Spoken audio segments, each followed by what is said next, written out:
Assalamualaikum warahmatullahi wabarakatuh.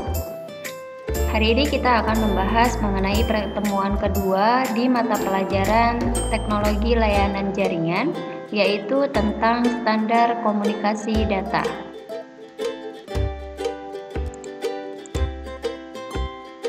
Pembahasan kita hari ini, yang pertama ada pengertian standar komunikasi data, yang kedua tentang standar organisasi. Oke, kita masuk pembahasan pertama, yaitu pengertian standar komunikasi data. Standar komunikasi adalah jaringan telekomunikasi yang dirancang untuk melayani berbagai macam pengguna yang menggunakan berbagai macam perangkat yang berasal dari vendor yang berbeda.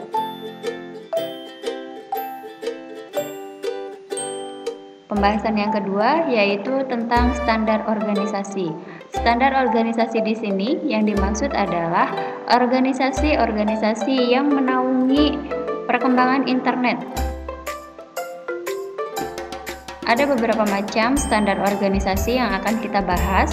Yang pertama ada IETF. IETF atau Internet Engineering Task Force adalah badan dunia yang menjadi kunci di balik perkembangan internet yang bisa mengambil jalan demokratis, terbuka, open, standar, praktis dalam mengadopsi yang terbaik yang ada, lapangan yang lebih penting. Yang lebih penting lagi, IETF lebih cepat berkembang dan terkenal dalam telekomunikasi, data, dan internet. Cukup masuk akal karena IETF memang besar bersama internet dan protokol IP. Yang kedua adalah ITU atau International Telecommunication Union.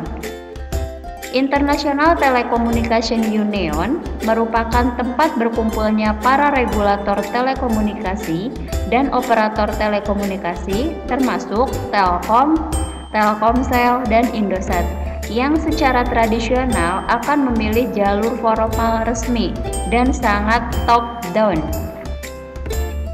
Yang ketiga, ada ISO atau Internet Standard Organization. International Standard Organization merupakan sebuah badan multinasional yang didirikan tahun 1947 yang bernama International Standard Organization sebagai badan yang melahirkan standar-standar aspek dengan model OSI. OSI adalah Open System Interconnection yang merupakan himpunan protokol yang memungkinkan terhubungnya dua sistem yang berbeda yang berasal dari underlying arsitektur yang berbeda pula.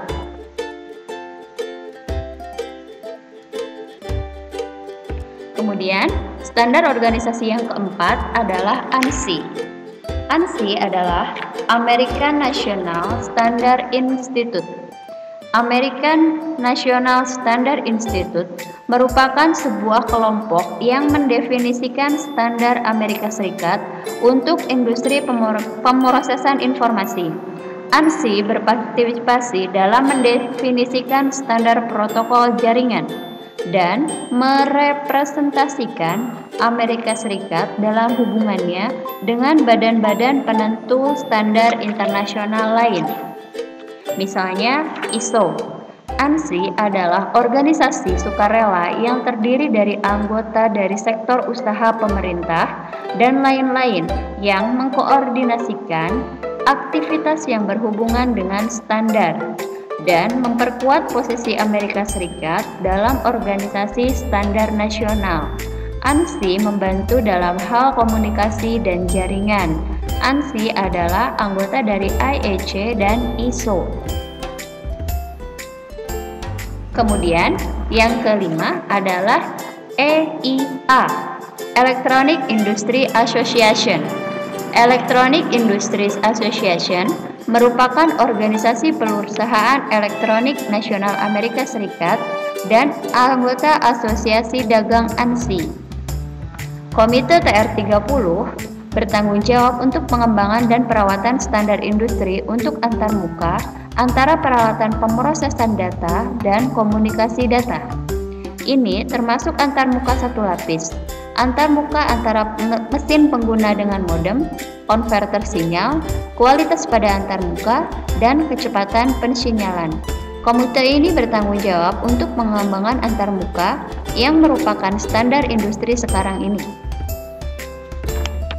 Dan yang terakhir ada FCC atau Federal Communication Commission. Federal Communication Commission merupakan sebuah organisasi pemerintah yang dibentuk oleh Federal Communication Act pada tahun 1934 di Amerika. Organisasi ini mempunyai hak pengaturan telekomunikasi meliputi radio, video, telepon, dan komunikasi satelit.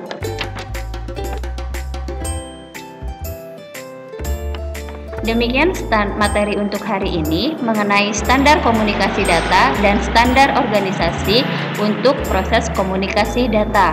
Untuk minggu depan kita akan membahas mengenai standar organisasi khususnya ISO atau International Standard Organization. Thank you.